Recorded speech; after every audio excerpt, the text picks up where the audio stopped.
Hello there guys and welcome back to the channel. Now, we are halfway through the year with champion releases, therefore we do have 12 champions released this year.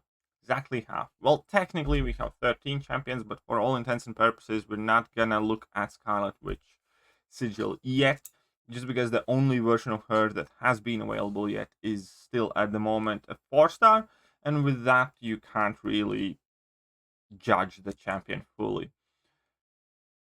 But we will count her at end of the year when people will have had the chance to play with her as a 5 or 6-star. Other than that, this is beginning of July, but still basically the 6th event month, so 2 champions per month, 12 champions to rank. And in today's video, we're gonna go from the worst champion overall to the very best one. But before we start ranking them, I definitely want to add that this year has been, so far, largely quite a few flop. And we have had one of the champions already been reworked, but if you ask me, at least 5 or 6 of them also should get buffed or with value only or moderate buffs. Right, but you never know.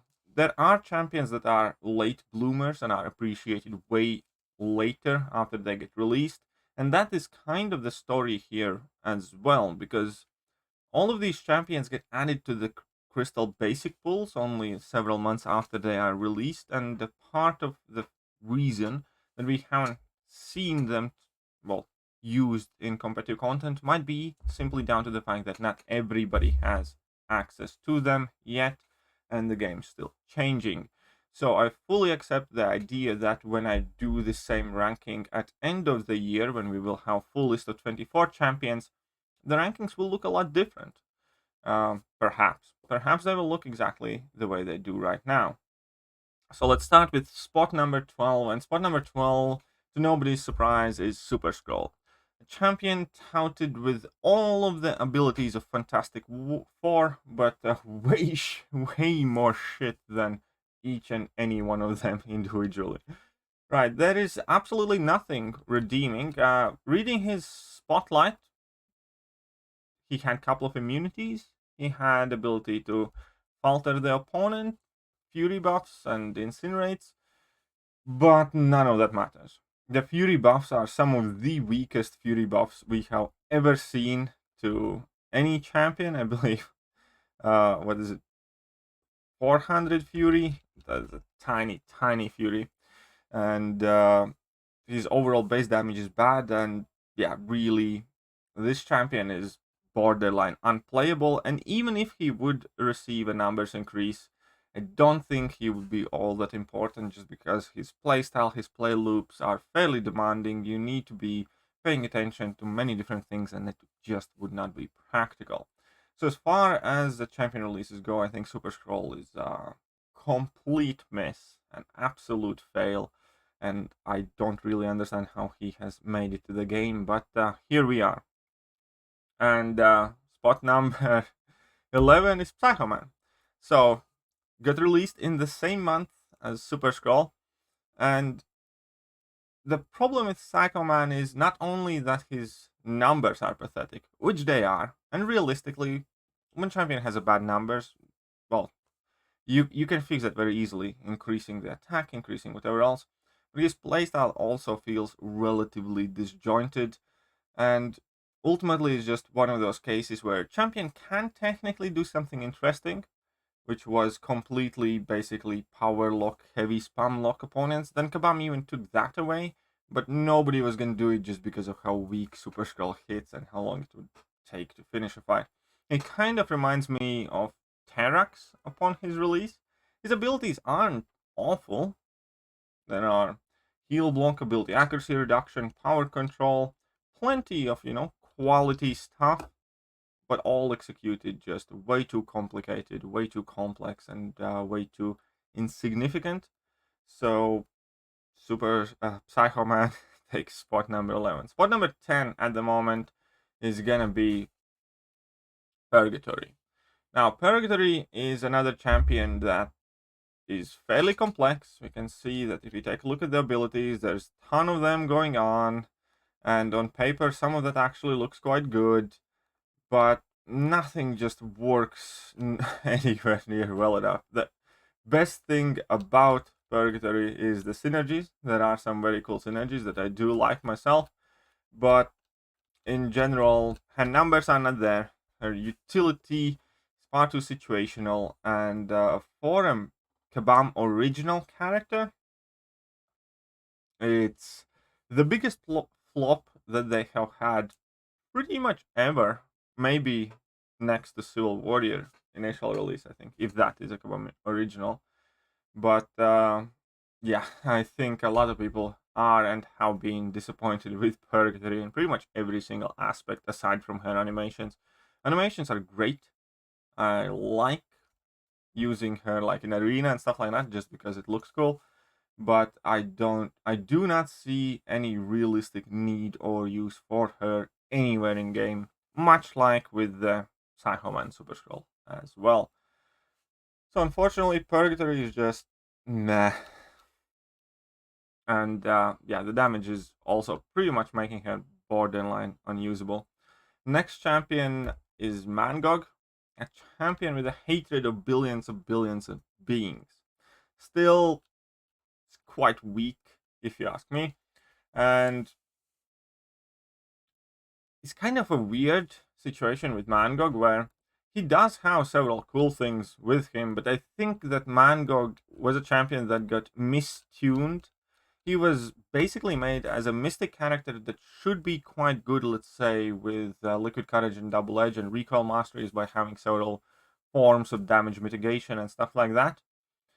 But if you do that, then you can't really access his level 1 utility, and even at best of circumstances, when you do have access to it, it's still fairly tricky to maintain any significant uptime.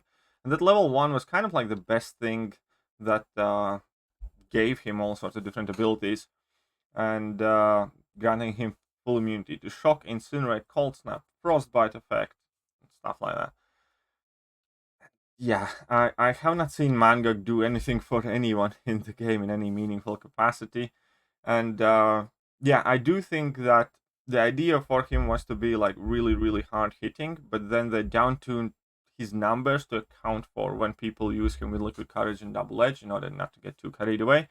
But then you can't fully mitigate the recall damage, and if you do not use your level 2 rotation, the damage reduction is quite huge, where he's one of those champions where you can do decent damage if you do that one set specific thing, but everything else, like your level 1 damage, your base hit damage, is just quite awful. So hopefully with time, Mangog maybe does something somewhere, but as of right now, I have seen him to be a viable or one of the better options for pretty much any fight anywhere in the game. So that to me indicates a failure. And now we're going to move on to spots number 8 to 1, and these champions are actually better. They're not great, especially let's say spots number 8, 7, 6, and 5. They are kind of middle of the road, somewhat acceptable champions that can have their times to shine, that can get some stuff done, but will pretty much never be anybody's first option for any meaningful fight. And with that, we're going to start with Jabari Panther. Now, I originally wanted to place her higher, but she has completely fallen off the radar. And the problem with Jabari Panther, I personally think, is that she has a fairly lengthy ramp-up time, because you need to get to your like 9 charges or 10 charges basically, and that means that you, in average circumstances, need to get in like 10 parries as you are building to level 2. Or if you do have an extended parry stand synergy, then you can get away with like 5, but it's still significant enough amount of effort. And well, let's focus on what she does.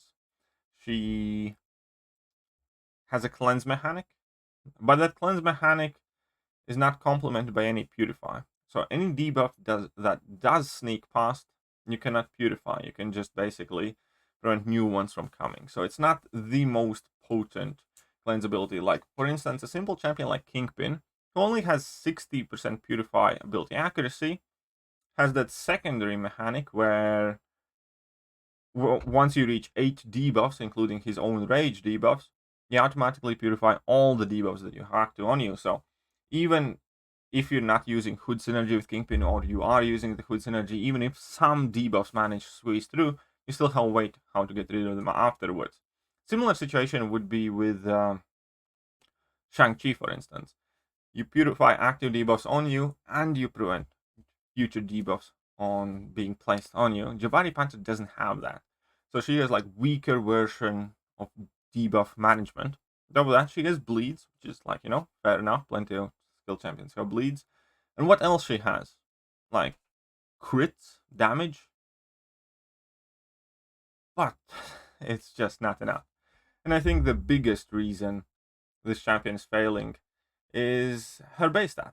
She has tiny block proficiency, no resistances to speak of, relatively small armor, relatively small health pool, and all of that combined, she's squishy. She's not quite as squishy as Hitmonkey, but for a champion that demands that you parry a lot, or if you don't, then you significantly increase your ramp up time by being forced to spam level 1s.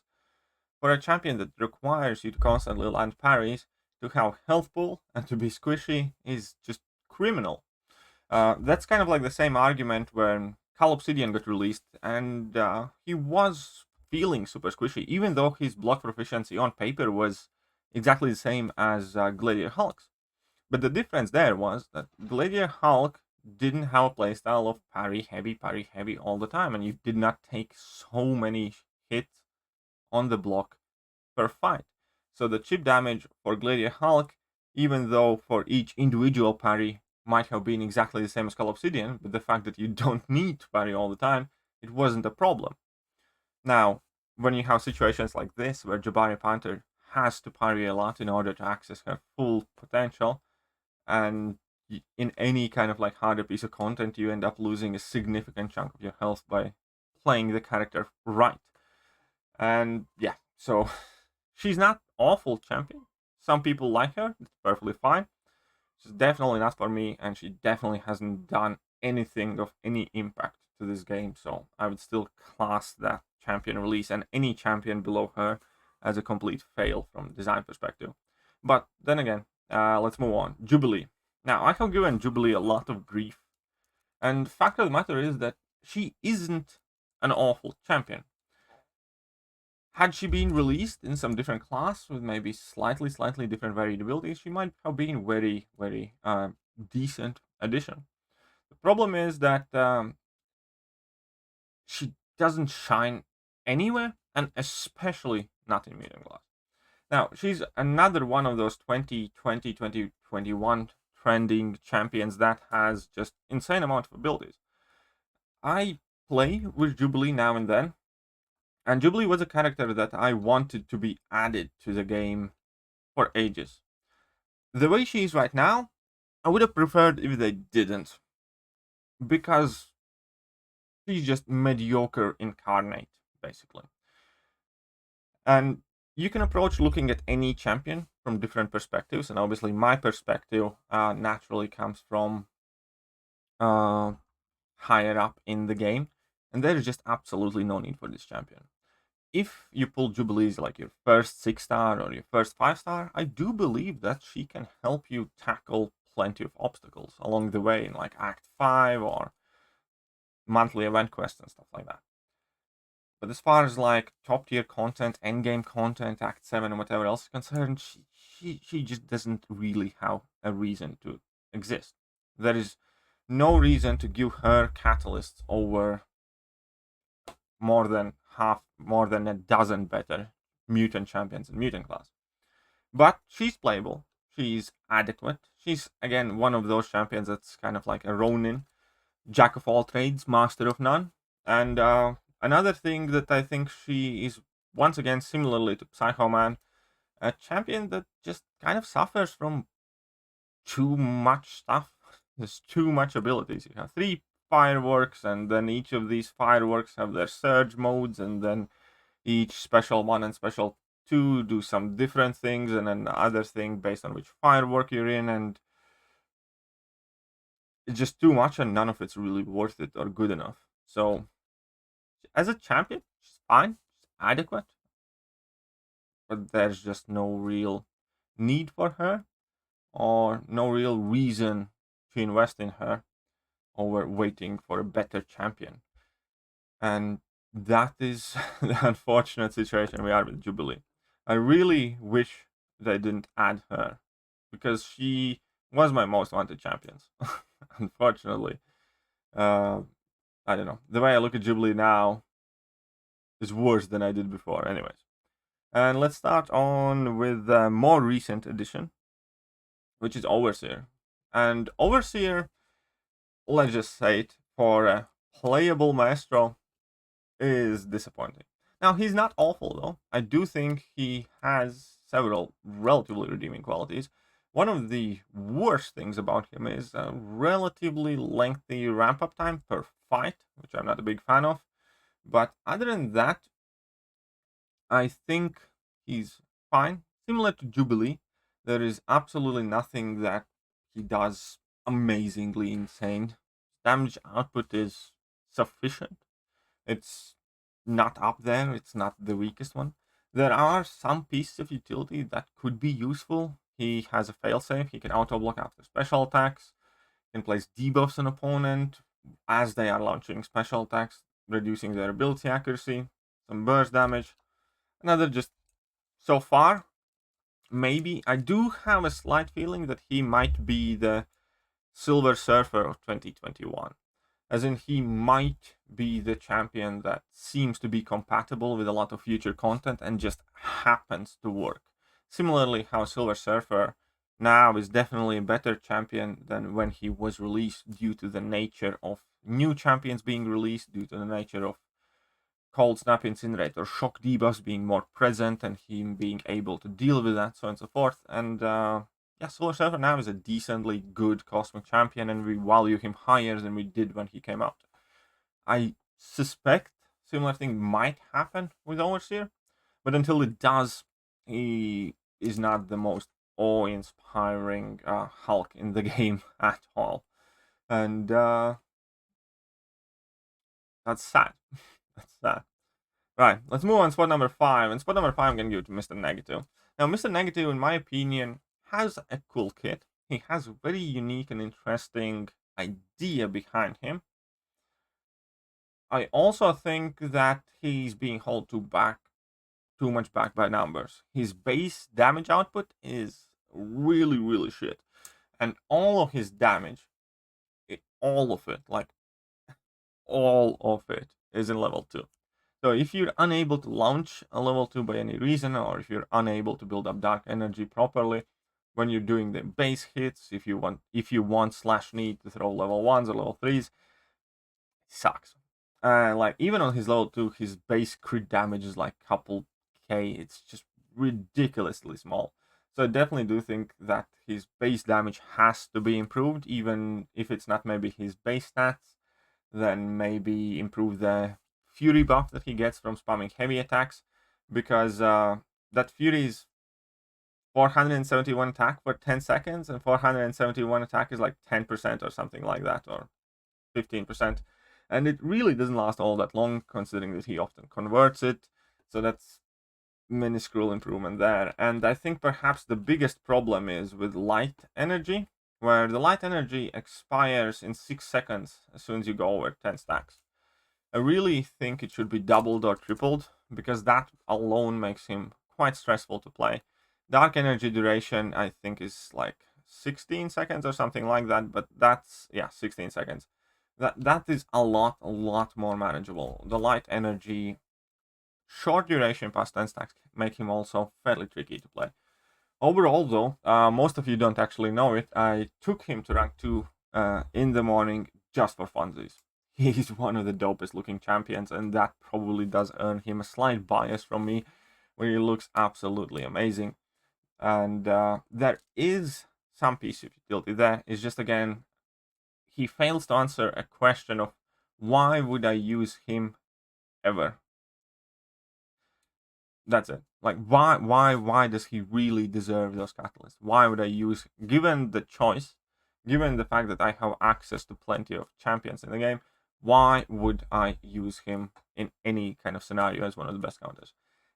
I can't quite answer that unless he's duped and unless you are going up against like Starburst. I think Starburst, he's a decent alternative as a duped champion to Gladiator Hulk or something like that. But other than that, we'll see what he does. But I still see perhaps more promise in this guy than I do in Overseer and Jubilee, though. Spot number 4, I'm going to give it to Odin. Now, Odin was released as a complete flop. First of all, Odin is Odin. A complete hype champion. But unfortunately, he was completely butchered by Odin's sleep mechanic and then also by lack of utility, no immunities, and stuff like that. But he still had a use with his pre-fight abilities, which got changed, and then Odin's numbers got improved, and now he's actually one-dimensional, as one-dimensional can be. He's a cosmic champion with tons of buffs, true strike, and no immunities. That is what he is. Good damage. True strike prevents evade and auto block.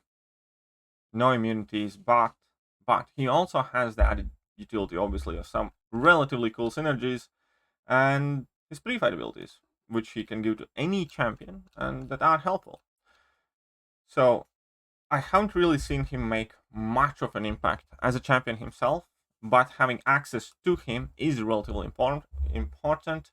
And I do think that after the rework, he's a very, very playable champion himself. And I actually really want to get the 6-star myself, take him to rank 2. That's the only reason why I'm hesitant on ranking up my 5-star. But I definitely do like him a lot more after his buff. And I like when champions know what they are meant to be. And in case of Odin, he's a simple, hard-hitting, true permanent, well, pseudo-permanent, true strike, access, damage dealer champion that can buff other champions. No champion has to try to be 50 things. Like Jubilee, she has like 12 different effects on special attacks and stuff like that. You don't need none of that. It just doesn't work. Champions need 1, 2, or 3 things that they're very, very good at. And Odin is fairly straightforward. It's fairly simple. Keep knocking opponent down, spam your heavy, spam your level 2s, do damage, done. Keep your true strike on. And that's good enough. If they are good enough, what they're meant to do, that's the only thing that's really needed for a champion. Spot number 3 is gonna go to Discount Batman over here. And Discount Batman, again, kind of suffers from the fact that he's a mutant class. Discount Batman suffers even more that he kind of needs synergies of Apocalypse to be like fully amped up on of Cable. And in majority of the situations, I'd rather play Apocalypse on Cable. It's quite as simple as that. Cable has brutal damage output in any shorter length fights, and Apocalypse in any long fights will pretty much out-damage Stryfe anyways and have more utility because of that synergy. So Stryfe in itself is also annoying to play and has fairly tedious ramp up process. He was overhyped beyond belief when he was released, and right now I think the best we have seen him do is the Rogue fight in Summer of Pain Week 1. And I believe some people used him in Grandmaster's Gauntlet as well. He is starting to make some appearances in higher end content, but in general, he's nowhere near as present or amazing as he was hyped up to be. That being said, he still is a great champion. The biggest flaw there is quite literally that you want to have synergy partners that I'd rather play with over Stryfe.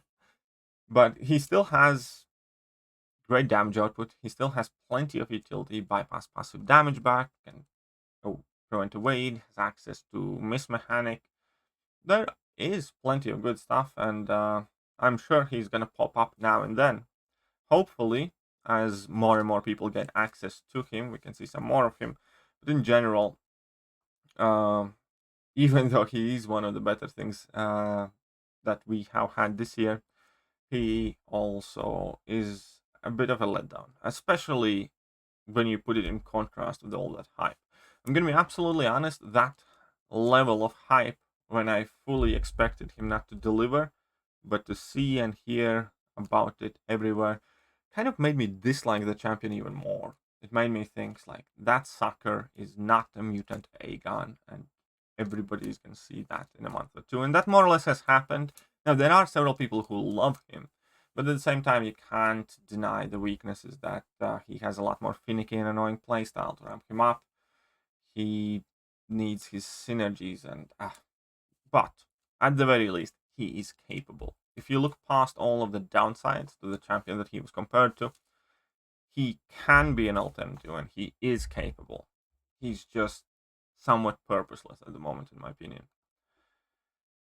Spot number 2 might be a surprise for some of you if you were not paying attention, but that's going to be Silver Centurion. I think Silver Centurion is actually massively slept on at the moment.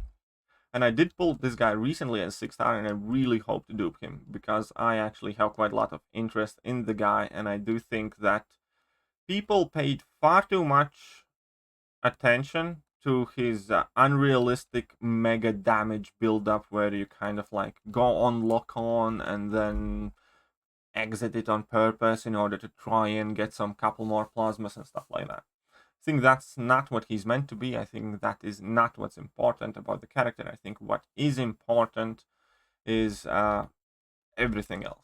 His ability not to crit, his immunity to shock, therefore, for instance, dealing with that EMP modification against Silver, against Mr. Sinister, Summer of Pain Week 2.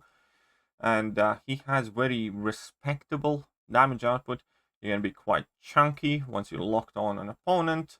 And yeah, I do see Silver Centurion kind of doing stuff here and there. He was used somewhere in Summer of Pain. He is being considered as an option for several different kind of like tricky fights. And I think over time, hopefully, more and more people are gonna give him a chance and gonna give it a go. So I personally do think that, for instance, Silver Centurion overall is more useful than Stryfe day to day, and that's why I'm gonna rank him here. And another reason is, he's tech class, and it's way easier to be more influential in tech class than it is in mutant class at the moment. So that's maybe an unfair advantage he has, but that's an advantage nonetheless.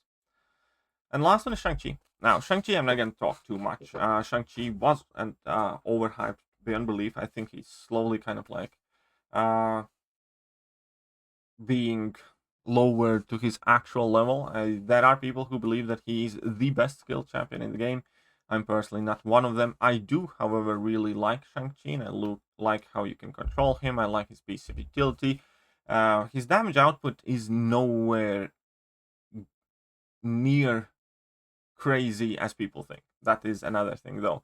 Because realistically, in order to get those huge numbers, you have to kind of like devote plenty of ramp up, and unless you are perfect with triggering those perfect dexes and perfect parries, you do take considerable amount of time getting those chi charges, and a lot of champions who might not get huge bursty damage but just have more streamlined damage output in general can easily overtake. Like for instance, Ultron easily has more damage output than Shang-Chi does in like a standard, I don't know, Realm of Legends fight. But obviously that's not the most important thing, and he still is by far the best champion released in 2021, and I like everything about him. This is like the only champion pretty much that, in my opinion, can realistically expect to compete with champions from 2020 and 2019. Now, Silver Centurion, I do think, is perfectly adequate, but realistically, do I see Silver Centurion overtaking like Warlock or Ghost or something like that at any point in the game? No. Can I see Shang-Chi competing with top of his class with like Maulmans, with Nick Furies, with whatever else? Yeah, I can. So therefore, I do believe that Shang-Chi is the only kind of like true success story of 2021. That's quite sad. So we basically got one really good champion that has a lot of promise, that has a lot of potential. Then we have about 5 champions. I'd say Silver Centurion, Stryfe, Odin, and Mr. Negative. Maybe not even Mr. Negative, I'd say Silver Centurion, Stryfe, and Odin.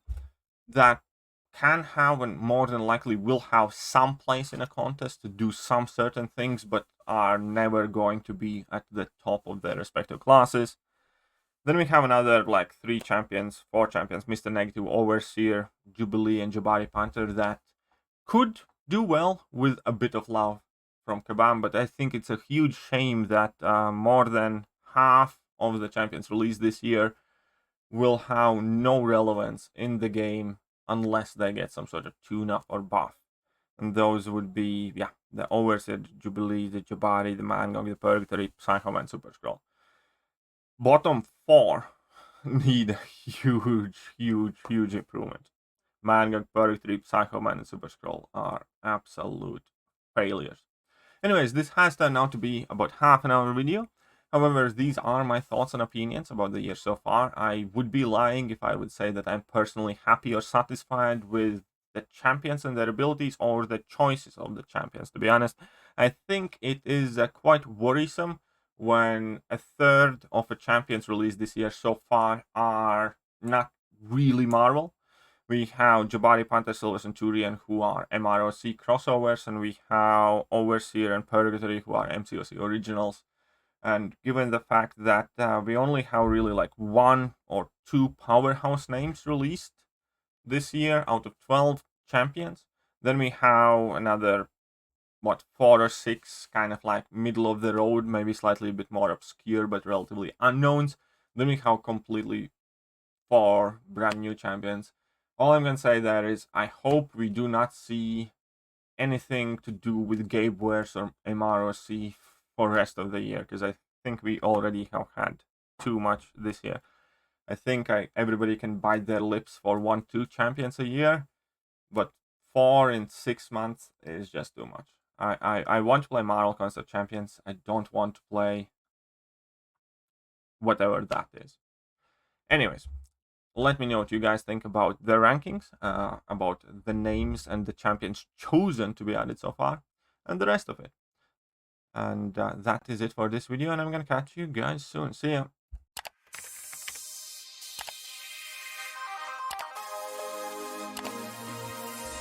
Hello there guys, and welcome back to the channel. So we have all the information